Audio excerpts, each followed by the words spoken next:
நமச்சிவாய். செவ்வாய் சுக்கிரன் இடமாற்றம் ஒரு 2 மாதமாக எல்லா தேவையான பண தேவைகளை எல்லாம் கொடுக்கக்கூடிய சுக்கிர பகவான் சனி ராகு அப்படின்னு சொல்லக்கூடிய 2 பாப கிரகம் திட்ட போயிட்டு சிக்கலில் மாட்டிக்கிட்டார். ஒரு இருள் சூழ்ந்தார் போல. காரணம் என்னென்னா, சனி அப்படிங்கிற கிரகம் முழுமையான இருட்டு, டார்க் ரூம். அதே போல தான் ராகு, அதுவும் இருள் சூழ்ந்த கிரகம். அங்கே வெளிச்சமே கிடையாது. விஷம், உலகம் பூரா விஷம் பரவிடுச்சுன்னா எப்படிங்க இருக்கும்? டார்க்காக இருக்கும். அப்போ சனி ராகு அப்படின்னு சொல்லக்கூடிய முக்கியமான 2 பாபத்துவமான கிரகத்திட்ட சுக்கிரன் அப்படிங்கிற ஒரு கிரகமும் செவ்வாய் அப்படிங்கிற கிரகமும் மாட்டிக்கிச்சு. இல்லையா சாமி? செவ்வாய் கடகத்தில் தானே இருந்தார், நீச்சமாகி அல்லவா இருந்தார், நீச்சத்தை தான் பாம்புக்கிட்ட மாட்டிக்கிச்சுன்னு சொல்கிறீங்களான்னா ஆமாம். செவ்வாய் திரிகோணத்தில் இருந்தார். அப்போ சனி ராகுக்கு 5ஆம் இடத்துல செவ்வாய்.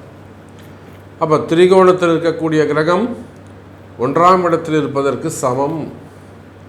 அப்போ பாருங்கள், செவ்வாயும் சுக்கிரன். செவ்வாய் வெளிச்சமான கிரகம், உங்களுக்கு எல்லாருக்குமே தெரியும். செவ்வாய் பிரகாசமான கிரகம். அதே போல் சுக்கிரனும் சந்திரனுக்கு சமமான வெளிச்சமான கிரகம். அப்போ இந்த ஒளி கிரகங்கள் 2ம் பாபத்துவமான சனி ராகு அப்படின்னு சொல்லக்கூடிய விஷத்தன்மையோடு மாறிவிட்டன. இதனால் உலகத்தில் நிறைய ட்ரபுள்ஸ் நம்ம பார்த்துட்டோம், நிறைய விஷயங்கள் நம்ம பேசிட்டோம். அரசியல் கழகங்கள்லேருந்து, பணத்தட்டுப்பாடுகளிலிருந்து, வம்பு வழக்குகளிலிருந்து, பெரிய பெரிய தலைவர்களுக்கு எல்லாமே கூட ஒரு அவப்பெயர் ஏற்படுவது அல்லது பண சிக்கலில் போய் மாட்டிக்கிறது, ரைடு சம்மந்தப்பட்டது, அப்புறம் பேரம் பேசுகிறது, மிரட்டி அதிகாரம் பண்ணி பொருள் பறிக்கிறது, எனக்கு இவ்வளோ கூட, எனக்கு இவ்வளோ வேணும் அப்படின்னு செட்டில்மெண்ட்டு பேசுகிறது, இதெல்லாம் நிறைய சப்ஜெக்ட் நான் உங்களுக்கு ஏற்கனவே சொல்லிட்டேன். அப்போ இந்த சுக்கிரனும் செவ்வாயும் இப்பொழுது செவ்வாய் பகவான் 6ஆம் தேதி அன்னைக்கு நீச்சகதியிலிருந்து உயர்ந்த ஸ்தானத்திற்கு இயல்பு நிலைக்கு செவ்வாய் பகவான் திரும்புகிறார். ஏன்னா கால புருஷனுக்கு 1ஆம் அதிபதி அவர் தான் ஃபஸ்ட்டு கிரகம். அந்த செவ்வாய் பகவான் நீச்சமாக, அவர் ஒரு அதிகாரமாக மிக்கவர், செயல் தலைவர். அவர் போயிட்டு முடக்கி இருக்கலாமா? அப்போது அந்த செவ்வாய் பகவான் நீச்சகதியிலேருந்து நல்ல நார்மல் பொசிஷனுக்கு வரப்போகிறார். அதே போல் சுக்கிர பகவான் மீனராசியிலிருந்து மேஷத்துக்கு பெயர்ச்சி அடைகிறார். அப்போ இந்த 2 கிரகமும் மூவ் பண்ணாங்கன்னா எப்படி இருக்கும்? செவ்வாய் சுக்கிரனுக்கு திரும்பவும் தொடர்பு ஏற்படும். அதே தான் 1-5-9 தொடர்பு. அப்போ அடுத்த 60 நாட்கள் நம்ம இப்படி கூட நம்ம அதை பேசுவோம். அடுத்த 60 நாட்கள் செவ்வாயும் சுக்கிரனும் 1-5-9 திரிகோண தொடர்பில் சிம்மத்தில் செவ்வாயும் மேஷத்தில் சுக்கிரனும். நம்ம எல்லாருக்குமே தெரியும், சிம்ம செவ்வாய் பகை வீடு, சூரியனுடைய வீடு, செவ்வாய் பகை வீடு. ஆனாலுமே கூட அதிகாரம் மிக்க, ஏற்கனவே ரொம்ப ஒரு அதிகாரமாக கர்வமாக திமிராக இருக்கக்கூடிய ஒரு செவ்வாய், அதுவும் சூரியன் வீட்டுக்கு போகும்போது இன்னும் கூட அவருக்கு பவர் கிடைச்சிடும். இன்னும் கூட அவருக்கு நல்ல உயர்ந்த குணங்கள் ஏற்பட்டுடும். அப்போது அடுத்த 60 நாட்கள் இந்த செவ்வாயும் சுக்கிரனும் சிறப்பான நிலையில் இருக்க போகிறதால கூடுதல் அதிகாரம் யாருக்கு? அரசியல் தலைவர்களுக்கா அல்லது அரசு அதிகாரிகளுக்கா? இல்லை, சாமானிய மக்களுக்கு கூட, ஒரு சாதாரண ஏழை விவசாயி முதல் இஸ்ரோ சயின்டிஸ்ட் வரை அனைவருக்கும் அதிகார பகிர்வு, நல்ல உயர்ந்த அதிகாரம், பணவரவு, தனவரவு, அதே போல் நிலையான உத்தியோகம், நிலையான வருமானம், ஸ்டேபிளாக. இதுவரையும் ஒரு அன்ஸ்டேபிளாக இருக்கும். ஆனால் இந்த ஜூன் மாதம் 6ஆம் தேதிக்கு பிறகு நிலையான உத்தியோகம், நிலையான வருமானம். அதே போல் குறிப்பாக அரசியல், ஆன்மீகம், ஃபினான்ஸ் சம்மந்தப்பட்ட பேங்க் செக்டராக இருக்கலாம். ஆர்பிஐலாம் ஒரு நல்ல ஸ்கீமை ப்ரமோட் பண்ணுவாங்க. இப்போ பார்த்தோம், நம்ம அந்த நகைக்கு ஜுவல் லோனுக்கெலாம் ஒரு பெரிய சிக்கலில் போய் அவங்க மாட்டிக்கிட்டு அனௌன்ஸ் பண்ணிவிட்டு திருப்பி அதை ரிவைஸ் பண்ணாங்க. ஆனால் இப்போது ஆர்பிஐக்கு நல்ல பேர் கிடைக்கும். அப்போ ஃபினான்ஸ் செக்டர்ஸ், பேங்க் செக்டர்ஸில் இருக்கக்கூடியவர்கள், அதாவது பணங்காசு கொடுக்கல் வாங்கல் டிரான்சாக்ஷன் செய்யக்கூடியவர்கள், மறைமுகமாக பல ஆயிரம் கோடி டிரான்சாக்ஷன் செஞ்சு அதை ஒரு நம்பிக்கையான இடத்துல கொடுத்து அதில் மூலிமா தொழில் செய்யறதுக்காக காத்திருக்கக்கூடியவர்கள், மெயினாக மணியை ஒரு சேஃப் ஜோனில் வச்சுக்கிறதுக்காக முயற்சி செய்யக்கூடியவர்கள், வருமானம், தொழில் அமைப்பு, சுக்கிரனுடைய காரகத்துவம், பணம், காசு பணம் சிறப்பானதாக இருக்கும். காசு பணம் தேடி வரும். அதே போல் செவ்வாயுடைய காரகத்துவம் அதிகாரம் மற்றும் கனிம வளம், இபி செக்டர்ஸு மற்றும் பவர் எனர்ஜி, அந்த எலக்ட்ரிக்கல் எலக்ட்ரானிக்ஸ் அந்த செக்டர்ஸு, பூமி காரகத்துவம், பில்டர்ஸு, ரியல் எஸ்டேட்ஸு, விவசாயம், அப்போ குடும்பம் போன்ற இந்த செக்ஷன்ஸ். அப்போ இந்த செவ்வாயும் சுக்கிரனும் நீண்ட நாட்களுக்கு பிறகு, அதனால தான் இப்போ நம்ம அந்த ஜூன் மாத ராசி பலன் கூட நம்ம போடலை, அது காமனாக இருக்க போகுது.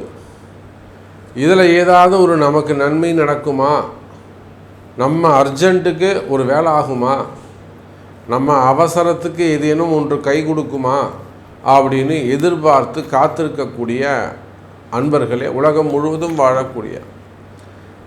முழுவதும் வாழக்கூடிய நண்பு பக்தர்களே, நீங்கள் எங்கே இருந்தாலும் சரிதான், இந்த செவ்வாய் சுக்கிரன் மாற்றத்தால் ஒரு சில காரியங்கள் நடக்கப் போகுது. உங்களுக்கு ஒரு சில விஷயங்கள் நீங்கள் ஜெயிக்க போகிறீங்க.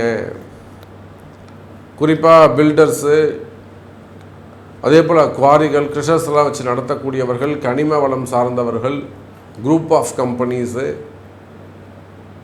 அப்புறம் ஃபைனான்ஸ் சம்மந்தப்பட்ட டிரான்சாக்ஷன் செய்யக்கூடியவர்கள், ட்ரஸ்ட்டு, மணி லாண்ட்ரி, இந்த மாதிரிலாம் ஒரு பெரிய டிரான்சாக்ஷன் செய்யக்கூடியவர்கள், இவங்க எல்லாருக்குமே நன்மை நடக்கப் போகுது. அப்போ வாருங்கள் நண்பர்களே, இந்த செவ்வாய் சுக்கிரன் இடமாற்றம் நல்ல முன்னேற்றமாக உங்களுக்கு அமையப்போகுது. உங்கள் ராசிக்கு இது பொருந்துமா? உங்கள் ராசிக்கு இது என்ன செய்ய போகுது? எப்படி ஆக்டிவேட் ஆகும்? இப்போ உங்களுக்கு என்ன நடக்கும் அப்படிங்கிறத டீட்டெயிலாக ப்ரீஃபாக பார்க்கலாம் பாருங்கள். அன்பார்ந்த கன்னி ராசி அன்பர்களே, கன்னி ராசி அன்பர்களே, செவ்வாய் சுக்கிரன் இடமாற்றம் கன்னி ராசியை பொறுத்தவரையிலும் சுக்கிரனுடைய இடமாற்றம் ரொம்ப முக்கியம். காரணம் என்னென்னா, அவர் தான் 2-9 செவ்வாயை விடுங்க, செவ்வாய் 3-8 செவ்வாய் அசுபராக மாறிவிட்டார். அதனால் அவர் போய் நீச்சம் அடைஞ்சிருந்தாலுமே கூட ஒரு சில விஷயங்கள் உங்களுக்கு ஒத்து போயிருக்காது. மெயினாக இடம் மாற்றங்கள், இடம் சம்மந்தப்பட்ட பிரச்சனைகள்லாம் உங்களுக்கு ஏற்பட்டிருக்கும். நிறைய கன்னி ராசி அன்பர்கள் பார்க்குறோம், பெரிய பெரிய குடும்பங்கள் கூட குடும்பத்தில் சண்டை சச்சரவுகள் அல்லது சொத்து பிரச்சனைகள் அல்லது மெயினாக குடும்ப பிரச்சனைகள், குடும்ப கஷ்டங்கள், பிள்ளைகளால் வரக்கூடியது, பெற்றோர்களால் வரக்கூடியது, அப்புறம் அங்கம் பங்காளிகள், இந்த ரிலேஷன்ஷிப்பால் வரக்கூடிய பிரச்சனைகள், சம்பந்திங்க பிரச்சனைங்க, இதெல்லாம் நிறைய நம்ம பார்த்துட்டோம். குறிப்பாக சமீப காலமாக பார்த்திங்கன்னா, இப்போ கூட நம்ம அந்த திருப்பூர் சைடு, இந்த பக்கம் பார்த்திங்கனாக்கா அரல்வாய்மொழி, திருநெல்வேலி சைடு, இதெல்லாம் இந்த கன்னி ராசி அன்பர்கள் பெரிய தொழிலதிபர்களாக இருக்காங்க. ஆனாலுமே கூட அவங்களுக்கு இடதோஷங்கள், வீட்டில் அடுத்தடுத்து சில பிரச்சனைகள், இழப்புகள் இதெல்லாம் ஏற்படுது. தொழில் ஒரு பக்கம் தொழில் பாதிப்படையுது, அப்படியே இன்னொரு பக்கம் குடும்பம் அமையுது.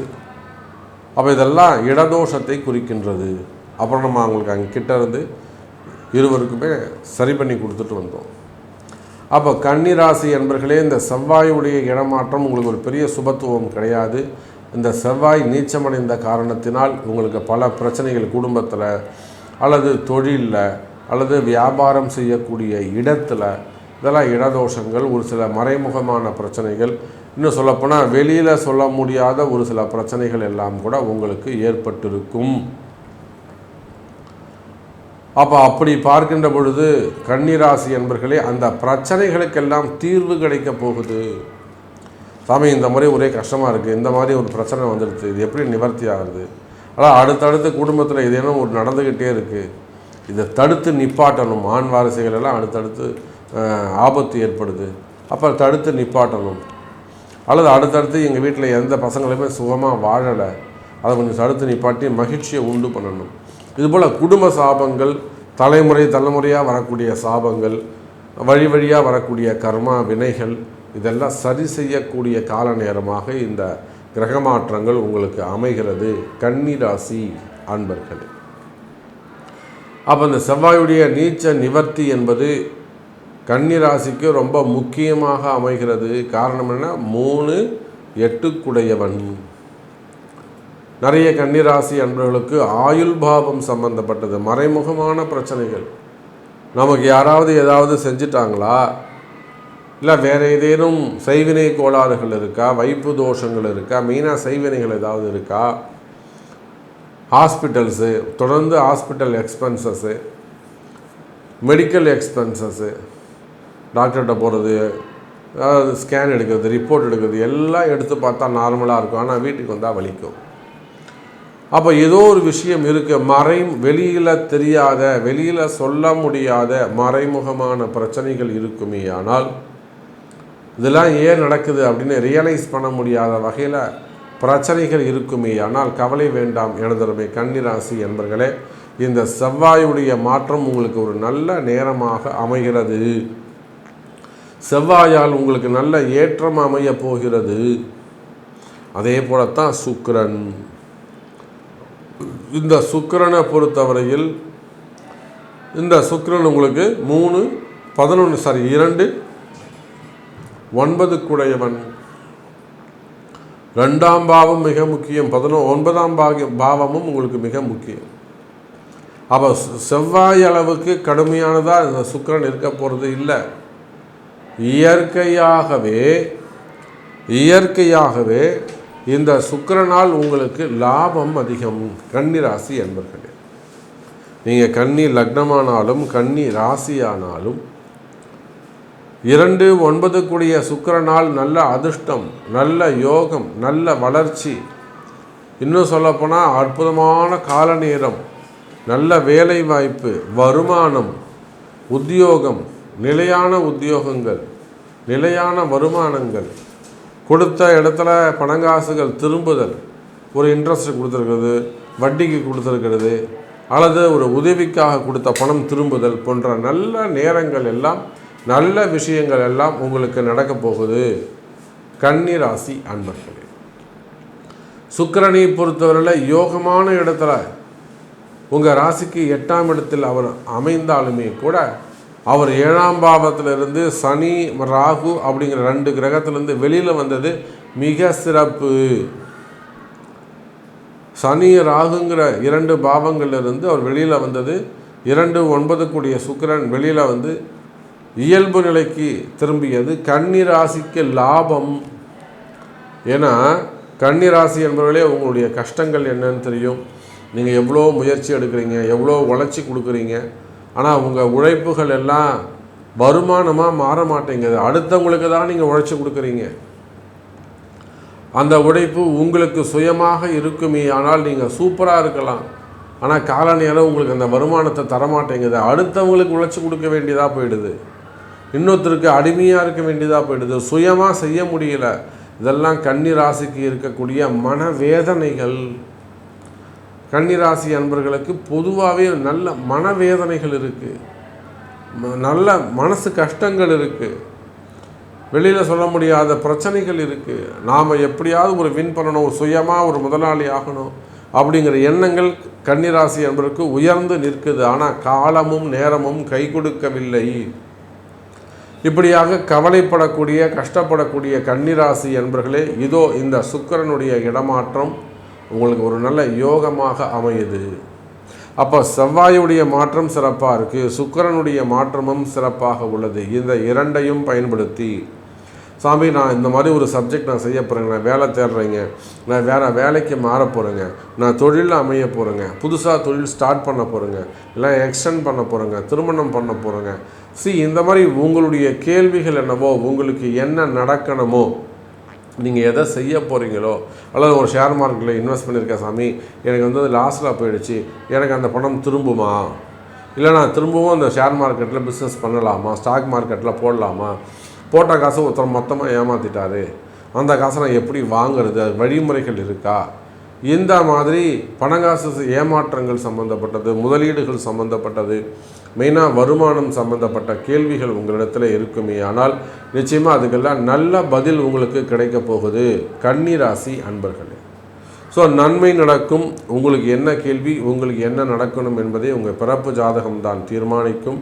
எனவே உங்கள் பிறப்பு ஜாதகத்தை கொண்டு தொடர்பு கொள்ளுங்கள் என்பதை தெரிவித்துக்கொண்டு மீண்டும் ஒரு அற்புதமான பதிவில் சந்திக்கிறேன். நன்றி. நமச்சிவாயம். ஜெய் வராகி. ஜெய் ஜெய் வராகி.